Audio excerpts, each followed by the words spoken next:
Copy Kitty is an amazing game. It was first released in early access on Steam in 2016, before being released as a final version 3.0 in 2018. In Copy Kitty's main story mode, you play across a series of missions in 12 different worlds. The goal of each mission is to destroy a certain number of enemies in the computer-generated world.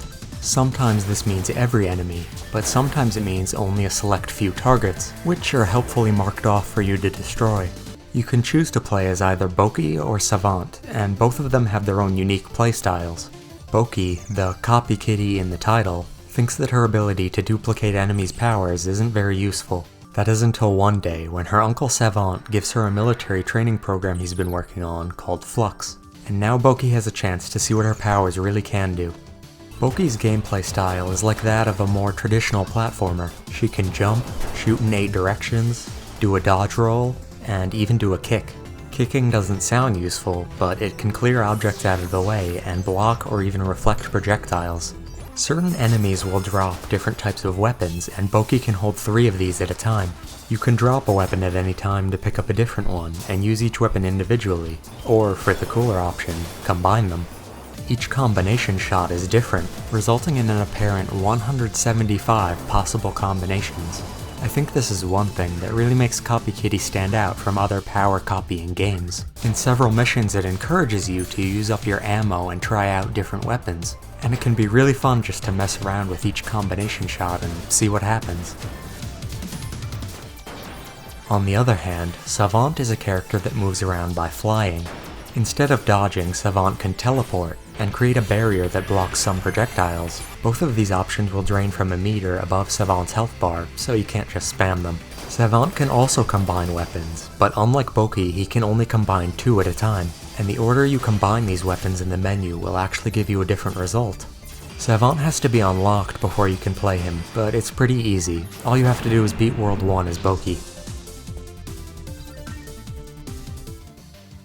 Along with 2 different characters, you can play the story mode on both normal and hard difficulties. You have to beat the game on normal once before you can unlock hard mode, but hard mode changes a lot more than you might expect. Not only are the stages flipped, but you can also experience different weather and terrain. Not to mention that enemies are upgraded, bosses will have different and more challenging attack patterns, and some stages feel completely different from their normal counterparts. So far in my hard mode playthrough, I've found some of the missions to be pretty difficult, but in a good way. I think it feels rewarding when you finally manage to complete them, and it's great that the option of that challenge is there for anyone who wants to do another playthrough. This isn't just some lazy hard mode where the damage you take is increased and that's about it. There was obviously a lot of thought put into it. Copy Kitty as a whole, in fact, surprised me with the sheer amount of content it has for a game with such a small fanbase.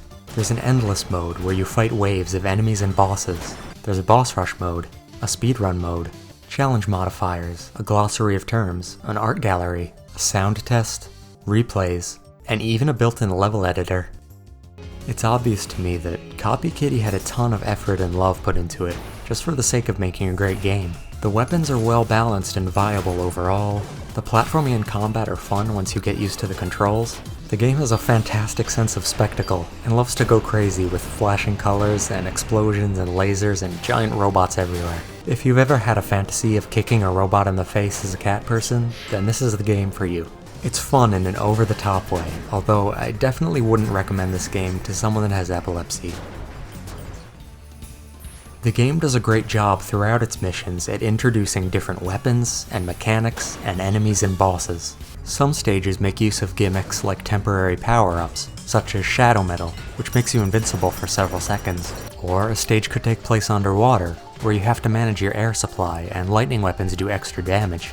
The boss missions in particular, though, are some of my favorites, like the reoccurring type of robot called a Yogval. Yogvals have the ability to change based on the terrain they're fighting in, and this makes every battle with them different.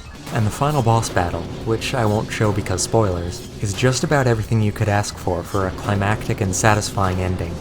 The music, sound effects, and animations in this game are great too, although sometimes the screen can become a little overwhelming with all the colors and explosions, and it can be hard to tell what's happening. But for me, that was only a minor setback.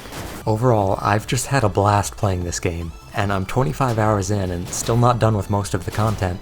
Although it's not as special to me as something like Rain World, I do think Copy Kitty is one of the most fun platformers I've played in recent memory, and I would highly recommend it if you want an over-the-top and frankly addictive platformer to play.